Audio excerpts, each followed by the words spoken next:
esse é o Poder 360 Entrevista e eu sou o Matheus Maia, repórter do Poder 360. O nosso convidado de hoje é o deputado federal de 28 anos pelo PSB do Espírito Santo, Felipe Rigoni. Ele, além de ser líder dos movimentos Acredito e Renova BR, é também o primeiro deputado cego do Brasil. Muito obrigado pela sua presença, deputado. Obrigado a você, Matheus. É um prazer enorme estar aqui com vocês. A gente vai começar, deputado, falando sobre a sua liderança nesses movimentos políticos. Eu queria entender que eles são movimentos políticos, mas eles são apartidários, o Acredito e o Renova. Suprapartidários. Suprapartidários.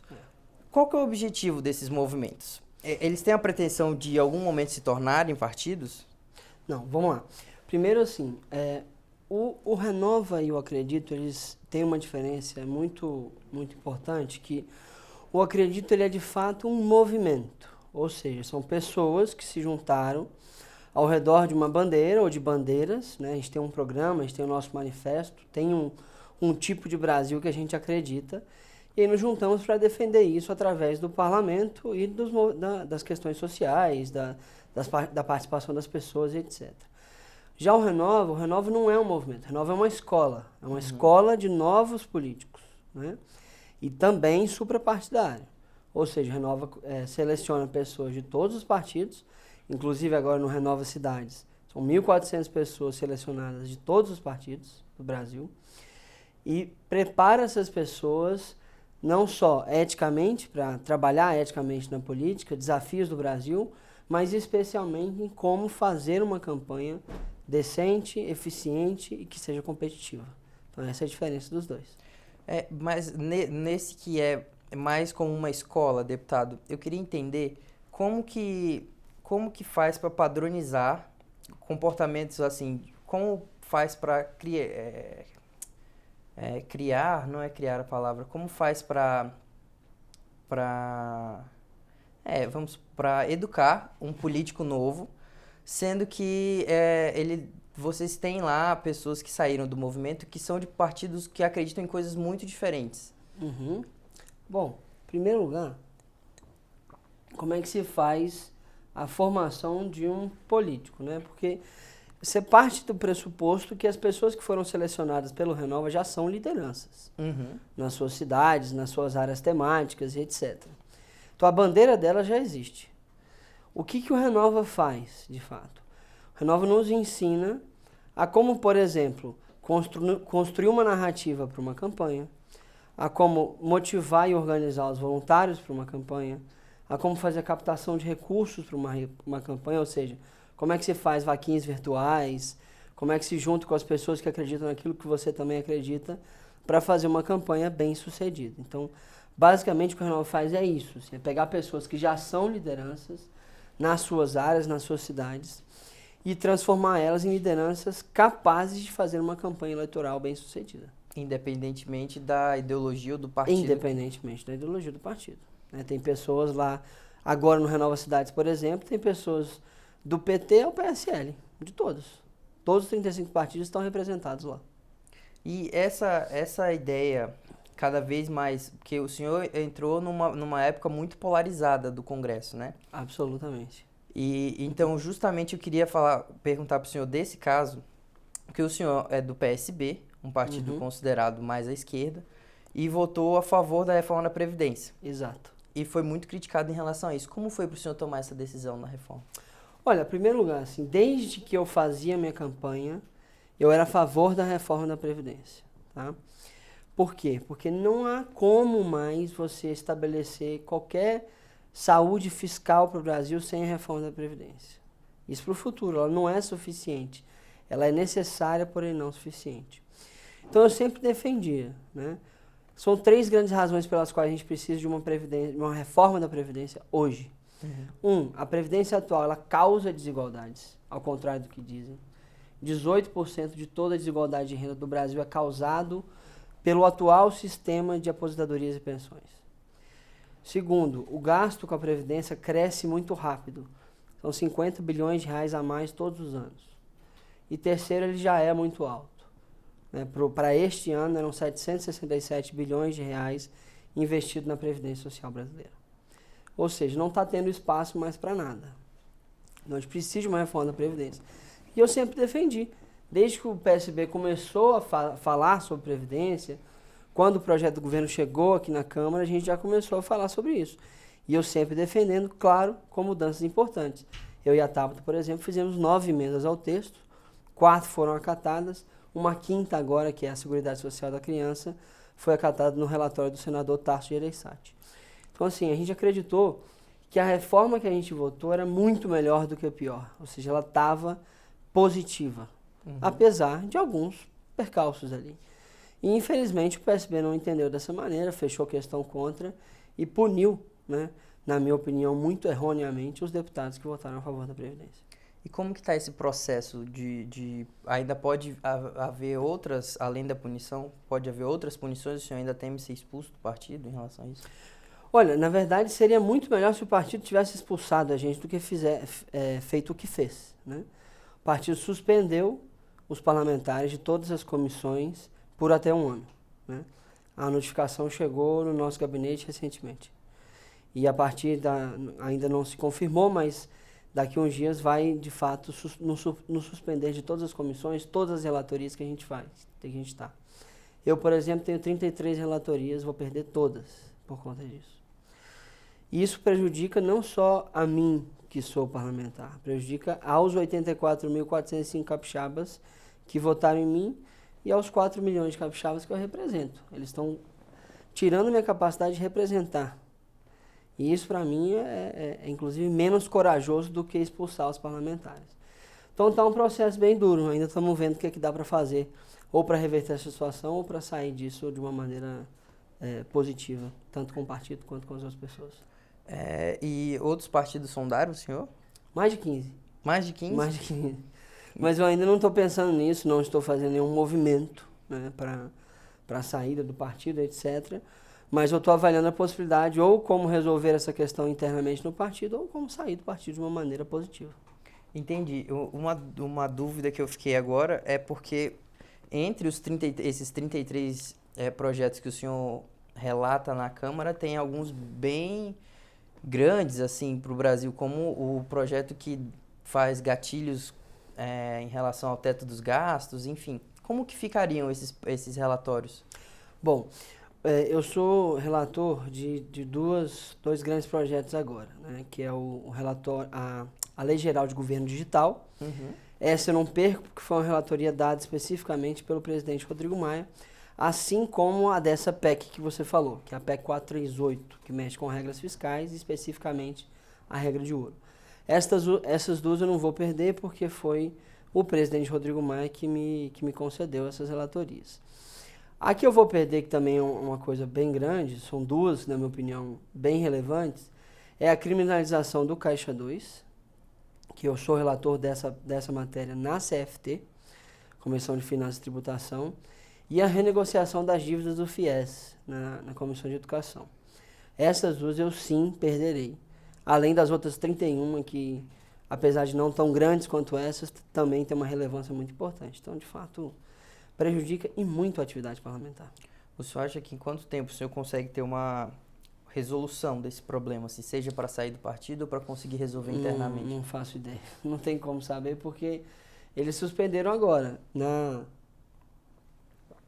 opinião deles, eu deveria ficar 1 ano suspenso. Agora, para mim, é inviável ficar 1 ano sem comissões, 1 ano sem relatar projetos, 1 ano sem poder representar os 4 milhões de capixabas que eu represento, junto com outros parlamentares. Então, para mim, é inviável. Eu não aceito uma decisão dessa parado. Entendi. Então, eu estou tentando viabilizar ou internamente uma solução ou sair do partido. Entendi. E, deputado, ainda falando sobre os espectros políticos que estão cada vez mais polarizados, ao mesmo tempo que as decisões estão cada vez mais complexas, né? Então, o senhor se considera um político liberal? Eu sou um liberal progressista, né? Basicamente sou de centro. Então, eu sou bem mais liberal na economia, sou bem liberal nos costumes e eu sou progressista nas políticas sociais. Eu não acredito que um país desigual como o Brasil se resolverá simplesmente a gente dando liberdade econômica para as coisas. Ajuda e muito, é muito importante, urgente, mas precisamos de políticas sociais urgentes que tentem fechar o gap, né? Fechar a desigualdade que existe entre uma série de pessoas no nosso país. E por que um liberal na economia escolheu o PSB? Bom, isso foi uma questão, como eu sou do acredito, eu acredito naquilo que eu acredito defende, né? E nós somos liberais na economia e progressistas na política social. Ou seja, responsabilidade fiscal com sensibilidade social.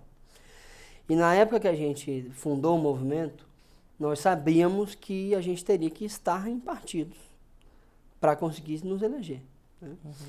E aí a gente assinou cartas de independência com 5 partidos. PSB, PPS, Rede, PV e PDT. Desses 5 partidos, o que eu tinha maior proximidade com as pessoas lá no Espírito Santo era o PSB. Né? E pelos últimos acontecimentos, você deve perceber que tanto o PSB quanto o PDT acreditaram que aquela carta não valia de nada, né? Então, ignoraram completamente a carta que dizia que a gente ia ter autonomia política para fazer aquilo que a gente quisesse, ou não leram quando assinaram. Então, eu não sei qual foi das 2 opções. Foi por isso que eu entrei no PSB. O senhor acha que teve um pouco de oportunismo dos partidos nessa época de trazer nomes que vinham com certo, já eram lideranças desse movimento, do movimento para os seus partidos? Olha, eu não diria oportunismo, assim, mas é claro que todos os partidos estavam vislumbrando o movimento que a sociedade estava fazendo em prol de uma renovação política. Todos estavam, né, a fim de fazer uma renovação.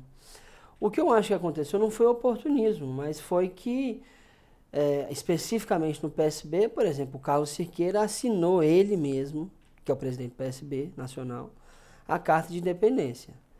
O que parece que aconteceu é que ele achou ou que a gente não ia ter futuro, ou que ele estava brincando com a gente. Não foi oportunismo, na minha opinião, foi mais achando que a gente ia entrar no partido e ser, entre aspas, cooptado pela prática partidária comum, o que a gente não foi. Entendi. Mudando um pouco de assunto, deputado, uma das principais bandeiras suas é o uso de evidências científicas para subsidiar as políticas públicas. Nesse contexto, eu queria perguntar para o senhor como que o senhor avalia a posição do governo em relação ao INPE e ao caso todo do desmatamento e tal, dessa última crise que teve aí no governo. É ridículo. O que o governo está fazendo é ridículo, infelizmente. Porque assim, não dá para você pegar a principal instituição que te dá evidências sobre uma coisa tão importante quanto o desmatamento e simplesmente descredibilizá-la. Tá? Isso é muito perigoso.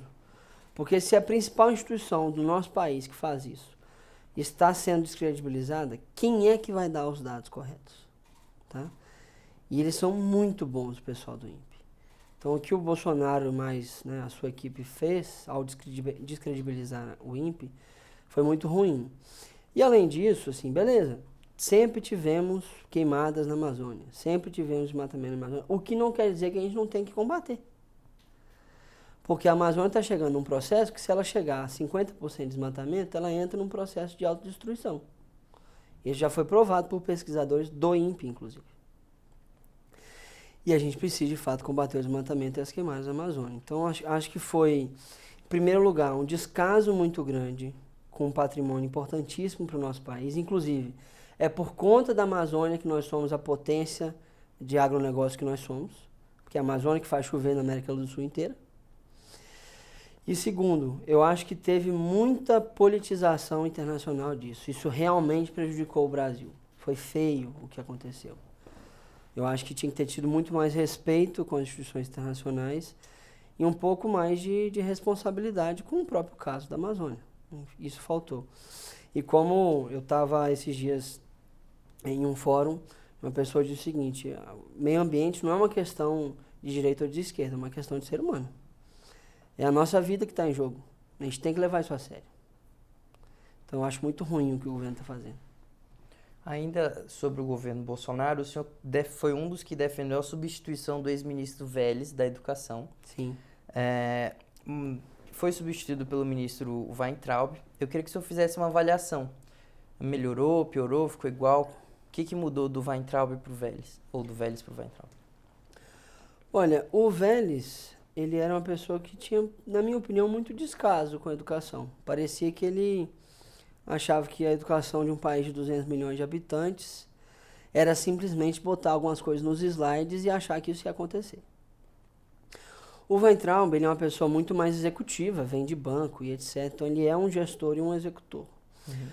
Ele tem uma equipe que, na sua grande maioria, é preocupada com as evidências da educação. O problema, para mim, isso é um problemaço, é que ele acaba politizando demais. Então, fica aquela coisa, tá chovendo fake news, ou acaba trazendo muito uma perspectiva de que todo mundo está contra e não sei o quê, papapá.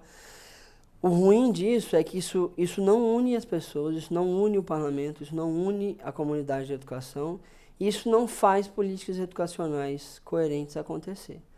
Como não está acontecendo.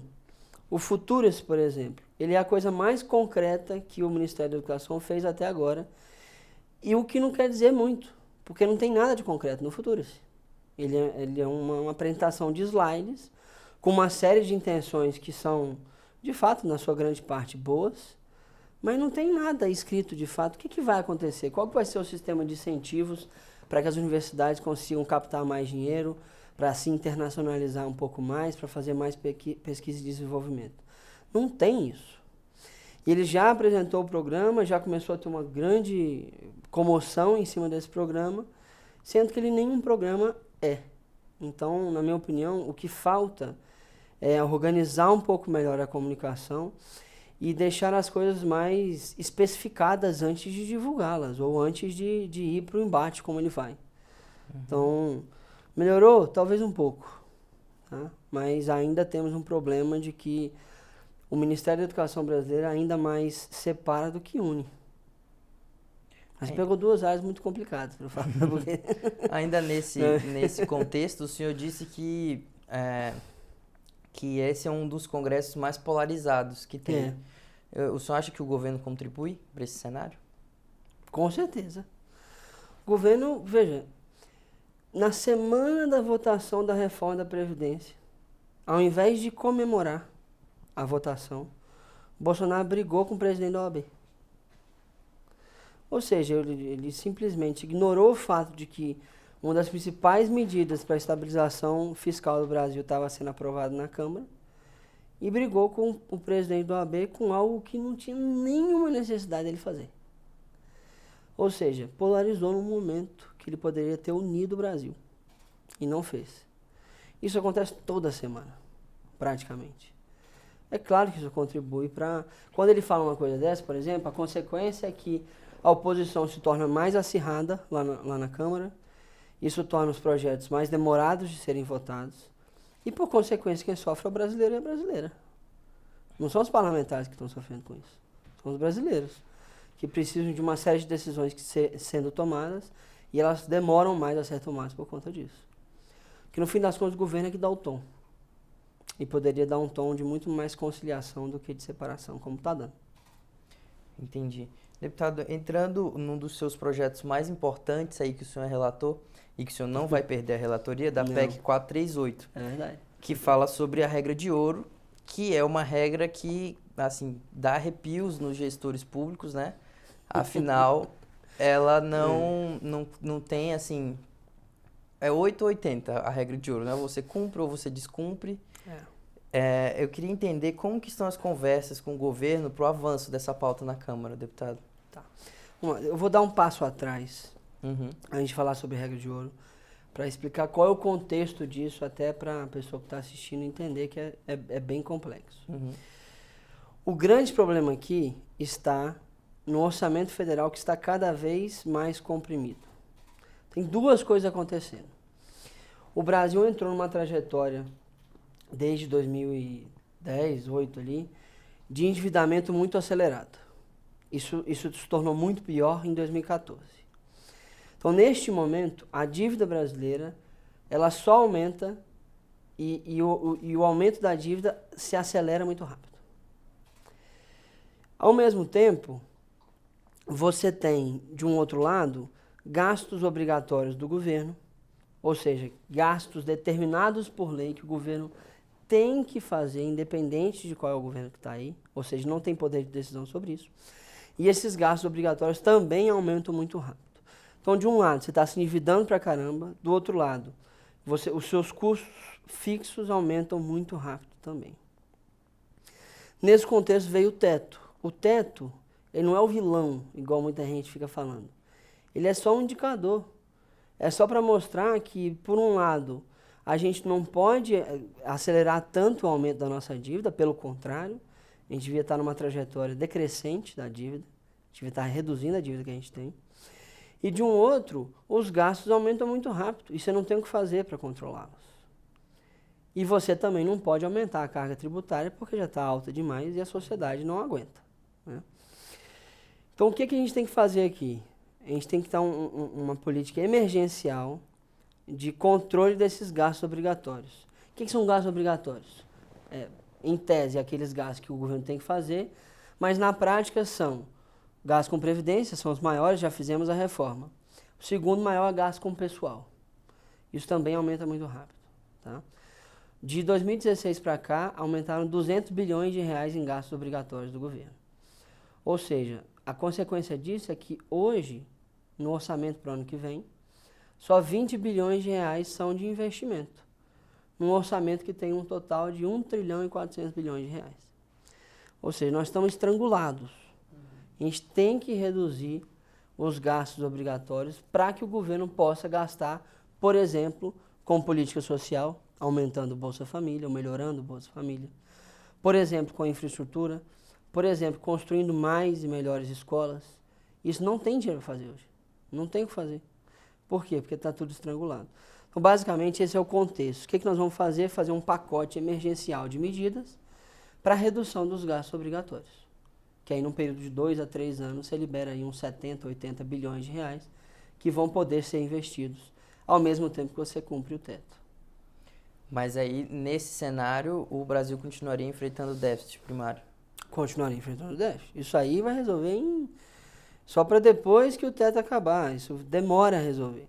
A trajetória é de redução do déficit primário, mas você não vai ter superávit. Entendi. Não no curto prazo. Eu queria entender como que andam as suas conversas com o governo em relação a esse projeto, deputado. Muito boas. Assim, o governo, eu fiz um grupo técnico para discussão, para a gente discutir como é que a gente poderia melhorar ainda mais essa PEC e tornar ela ainda mais eficaz. Nesse grupo está o pessoal do Tesouro, que é o Mansueto e a sua equipe, está o pessoal que gera a dívida, está outras pessoas do governo, está os consultores da Câmara, do Senado, economistas como Marcos Lisboa, o Marcos Mendes, todos contribuíram com a nossa equipe que está indo agora para a discussão política. No fim das contas, quem vai decidir isso é a sociedade através dos parlamentares. E o governo não falou para o senhor em algum momento sobre flexibilizar a regra de ouro, sobre acabar com o teto dos gastos? Porque o senhor está escolhendo o caminho, em tese, mais difícil, mas é o que mantém a saúde fiscal, né? Que é aumentar o investimento, diminuindo as despesas obrigatórias. O caminho mais fácil, entre aspas, seria só acabar com o teto dos gastos. Mas é uma loucura fazer isso. Porque no médio prazo você destrói as políticas públicas brasileiras, se você acaba com o teto dos gastos. Por quê? O teto, de novo, ele é só um indicativo. Ele não é o vilão. O vilão é que a gente tem um governo que se endivida cada vez mais.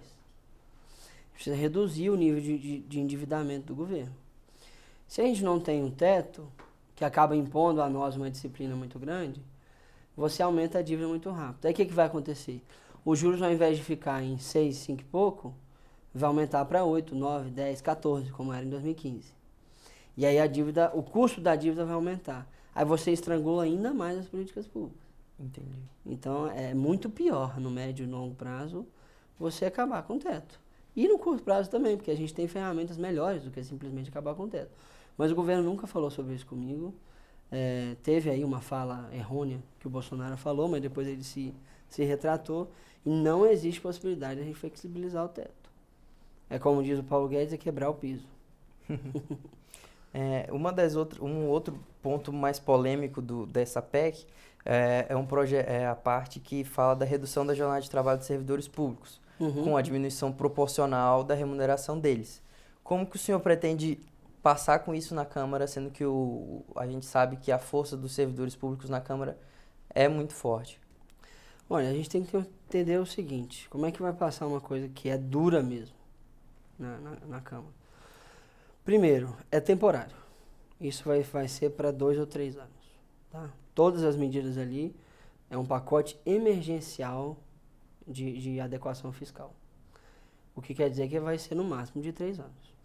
Segundo, enquanto você tem servidores que iniciam suas carreiras com R$24 mil por mês, 28, 30 e etc., o governo não está conseguindo pagar energia. Tá? O Ministério da Economia desliga a luz às 6h30 da tarde. Porque não tem energia para pagar. Não tem dinheiro para pagar energia. Então, assim, já está chegando num ponto que a máquina pública vai se desligar. E isso quem vai sofrer é o cidadão. Então, qual é o problema, por exemplo, de uma pessoa que ganha muito bem, ter uma redução que não vai ser drástica no seu salário por um tempo, em prol de que o governo tenha dinheiro para investir em saúde, educação e infraestrutura? É lógico que vai ter pessoas que são contra. Mas no fim das contas, quem ganha com uma PEC dessa é a sociedade. É o investimento na ponta que nós estamos preocupados. Porque senão vai ficar ali os servidores ganhando 24, 30 mil reais e o cidadão sem remédio no hospital. Né? A escola caindo aos pedaços. Essa é a escolha que a gente tem que fazer. Eu tenho a minha escolha. Deputado, agora já caminhando mais para o fim da nossa entrevista, eu queria que o senhor contasse um pouquinho para a gente da sua infância e como que foi a sua infância, como foi crescer e como que o senhor acabou na política. Olha, foi uma história até engraçada, assim, porque eu fiquei cego aos 15 anos de idade, né?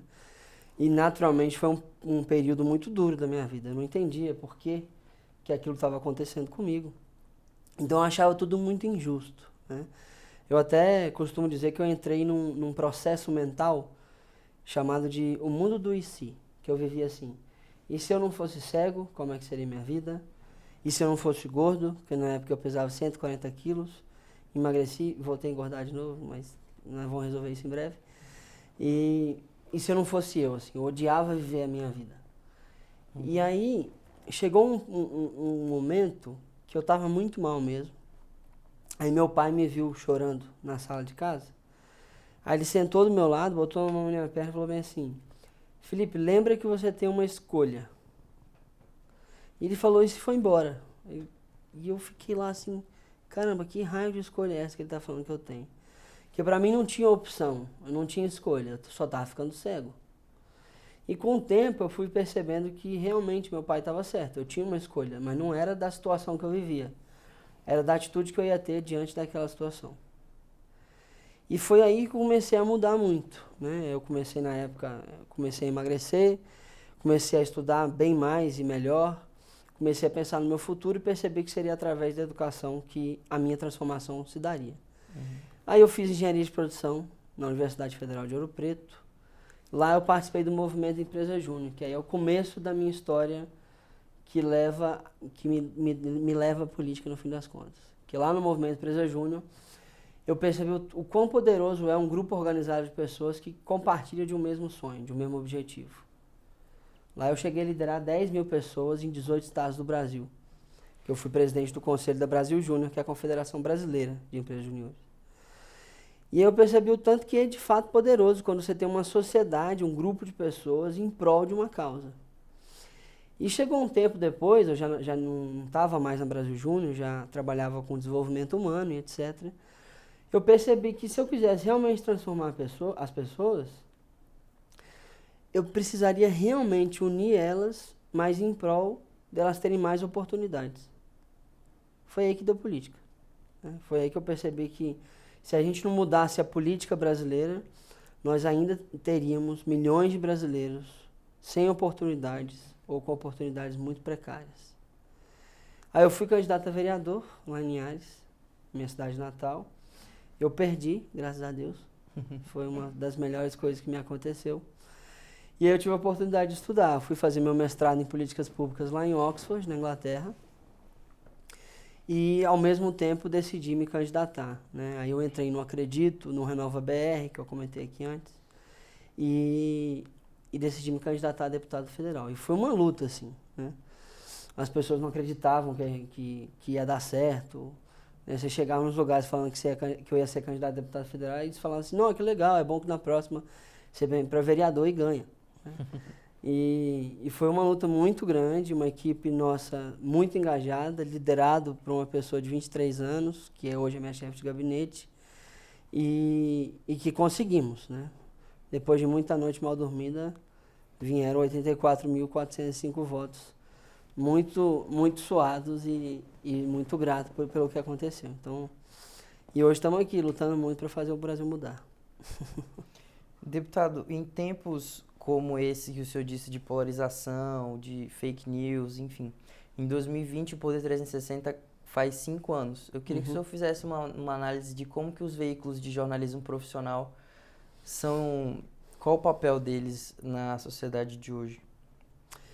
Olha, eu acho que essencialmente os veículos de mídia, eles têm um papel essencial na verificação de fatos, tá? Porque as pessoas no Facebook, no Instagram e etc. não têm compromisso com os fatos reais e talvez nem tenham que ter. Eu acho que deveriam, mas não necessariamente você pode ter uma institucionalidade ao redor disso. Mas a mídia central, né, os veículos de mídias, eles têm essa função. Que é através de vocês que nós vamos conseguir entender o que de fato está acontecendo, né? O que é o fato real do momento. Então, quando vejo o Poder 360 e outros que fazem esse tipo de coisa, dá uma esperança que, de fato, a gente tem ainda informação, né? E é isso que eu espero que vocês continuem fazendo pelos próximos vários anos aí de Poder 360. Deputado, agora a gente vai pro finalzinho, que é o bate-bola, jogo rápido. Claro. Eu vou falar pro senhor um tema e o senhor me diz se é contra ou se é a favor. Mas pode ter ressalvas, não? Pode ter ressalvas. Pode ter explicações também. Vamos começar.